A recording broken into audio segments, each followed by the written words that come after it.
You know, concerning the game, I mean, obviously, you never like to lose, anytime. Um, you know, first of all, I said it last week. I mean, apologize to our team from, three FBS games. That's tough. I mean, you got four losses and three of them FBS and one by, the last 39 seconds. But, as we'll talk about today with the guys, I mean, you're 3-1 in the conference. You got four conference games left, and so you're in the middle of this race, and so we're so excited about that. Concerning the game, very pleased with our defense. Even though the score is not an indication, the two things I was most proud about is that one, Georgia State had played their backup quarterback due to injuries, and the guy was more of a runner.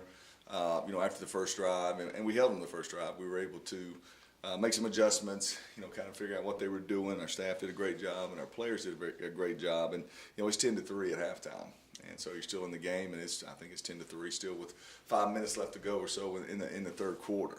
And so very pleased with our defense. Thought they gave us a chance to compete. Knew their defense was going to be a difficult task for us. I thought their front seven was very good, and their corners were good, and so we were searching. We were trying to find something to flip the field, and then the fumble, and they scooped and scored, and then the next play, the pick six took the air out of our sail, and the defense gave up one more after that. So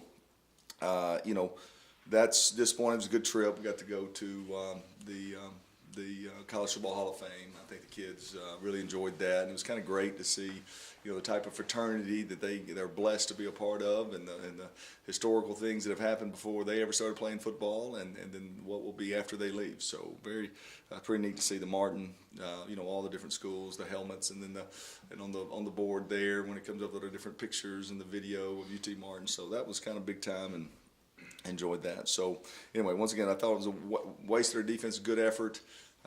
Turnovers have continued to plague us. I think now we got 21 on the year, 20 on offense, and 1 on special teams. So, and you flip that to Eastern Kentucky, we're pretty much a mirror of each other. The turnover bug, I think they've got 10 in the last 2 games, and I think their defense is very good. You look at their scoring defense. I mean, they're 29, we're 28. The reason those are so high is not an indication of what they are on offense, or what they are on defense, because of the turnovers. The 3 pick sixes this week, and but their defense is I think is pretty good defense personally. Total offense, they're 429 with 394. It's a lot better defense played in this league this year. If you go through and look at these stats, with Jacksonville State leading us at 441, I remember. Last year you're looking at 500 numbers. We were 460 something last year, which would put us at first right now, and we're sitting there at fifth. 3 FBS games, and that knocks us down a little bit. And so that's the defensive league this year. Everybody challenges a lot of man coverage. Everybody challenges every throw. There's not a whole lot of easy yards. You got to earn everything that you get. So you either get the big plays or a lot of muddy runs and muddy throws. So. Like seeing our defensive numbers here, total defense down 338. But like I said, you see EKU not too far behind us at 396. So, both of us are kind of struggling a little bit running the football. And then both of us are kind of living, through the air a little bit. So I think it's a great matchup. Luckily, we're here at home. Trying to keep pace and get to that fourth win. We came out of the game relatively healthy. I gave Gunner a couple series in that game. Troy just. Like I said, he didn't do anything bad, just wasn't making enough plays, and rush got to him a little bit. Nobody played terrible, but nobody played great, on the offensive line or at the skill position. So that's where we are. What you got? Well, looking here at the stats, EKU had a pretty tight game with Tennessee State, just like we did. So, what does EKU bring to the table for this weekend's game? Well, you look at it, Eastern Kentucky was down, I think, 35-3 at half against Tennessee State. Now, that goes back to the turnovers, and then what I've seen on tape is the first half they're like us. They like to mix the run and the pass, and try to be balanced, and then the turnovers have eaten them up lately. And then the second half, they've been down shows you what they're capable of doing, and they kind of, go high risk and start really, pushing the ball down the field, and that's where they're really outscoring people out in the second half. And a lot of it is, they're like us. They don't want to be like that. They want to be efficient. They want to be able to, flip the field and score in the red zone and stuff like that. But sometimes, due to your mistakes, it doesn't allow you to do that in the second half, and that's kind of what things that are happening. They've had their last 2 games have been like that, like ours was this past weekend. Second half, you're having to get an empty and 4 wide and all that kind of stuff, and high risk comes with it. Talk about mentally preparing for them, because obviously they're not the typical team as far as their record. That's not kind of indicative of where they are. So talk about scouting for them and the mental preparation for that, because the kids will see records. Well, yeah, I mean, of course, you're looking at, they got 2 FBS losses as well. We got 3, they've got 2, Ball State and Purdue. So you take those, you take those, and then.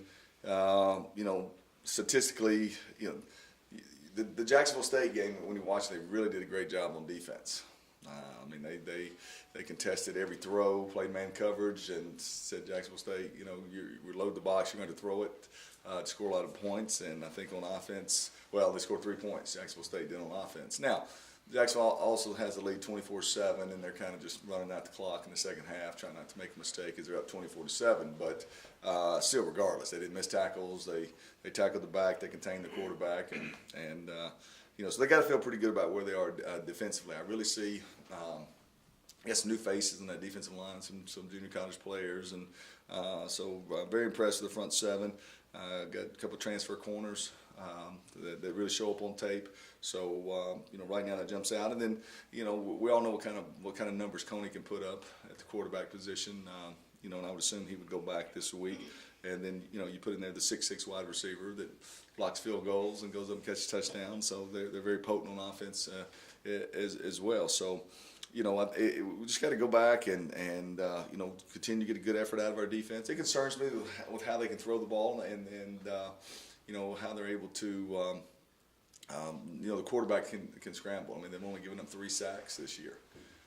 And a lot of that's because he's mobile and able to get out and then throw the ball away and those type of things. So that makes it difficult on our secondary. So, probably if you look at the stats, you'll say, hey, whoever turns it over the less with these 2 teams will probably have a chance to win. And so, but you still got to score. You still got to score. You got to give your defense a chance. So you still got to score and try to be efficient with it. No different than we did against whether it be Austin Peay or Tech or whoever we played. Talk a little bit about you mentioned your running game there. Talk a little bit about LeDevin's health and what do you expect back from him? Yeah, hopefully he'll be back. He's supposed to practice this week. He probably could have played this past weekend, and we took 1 more week off. So hopefully he'll be able to get back this week. And we need his stability. He kind of gives us a kind of a comfort level to he's played a lot of football for us. He's seen a lot of things, whether it be blitzes or you can make adjustments with him, and he's the most consistent back we have finding the holes. We're still struggling a little bit with that, and obviously taking care of the football. I mean, Najee and Juice right now are struggling to hold on to the football, and I would tell you that LD is our most efficient back. Going into the year, you talked a lot about your big men leading the way, but your secondary is one of the best in the conference, and Tate Martin and Khalid and Este. Just kind of talk about those 3, and you haven't allowed a 300-yard passing game this year yet. Yeah, it's not going to wood on that. No, and some of that has to do with that defensive front, though. Keith Jones and Damani and Jay Murphy and those guys, when we're rushing 3, are still able to give some push and get guys off the spot. So I think it goes together. I really do, and then you got to give the linebackers. Some credit with that, some underneath coverage and stuff as well. But no, I've been pleased. Sheldon Dawson's done a good job. He's a guy that didn't play for us last year. That is a heralded transfer, and just took him this long to kind of figure it out. And very very pleased with Sheldon. He's played some solid football for us. And we talked about it last week that we needed Khalid and Este and Tay to raise their game, and because at times they're getting those turnovers are really really good. There's still 2 or 3 plays a game where, whether it's a missed tackle or a busted coverage, Este had one this week. The more he sees some things, he's a first-year guy in our program as well. If it looks a little bit different than it does in practice, sometimes a first-year guy, right, that's where they make the mistake. They don't make the mistake the next time, but, the people are running to reset the chains, right? Because it's a big first down, or they flip the field. But I definitely think that that group is talented, and when they are consistent, then we're pretty good back there. This series isn't really heralded much as a rivalry, but if you look at the stats, it is. Lopsided. But 6 of the last 8 games have been decided by single digits. Yeah. So it's always been one field goal here or late touchdowns. No, it has been.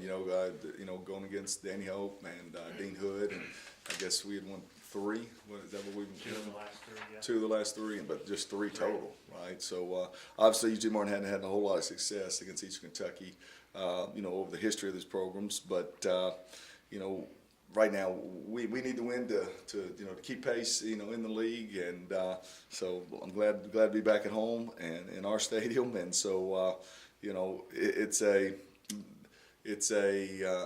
big game because it's the next one, just like the next week will be, and et cetera. But we're all jumbled up right now. Who knows as far as behind Jacksonville State, we're all jumbled up, and unfortunately Tennessee State doesn't have to play Jacksonville State this year, so that's an issue for later on. But we control our own destiny, and that's all you can ask for this last month of the season. Anything else? All right, good guys. Appreciate it. Thank you guys.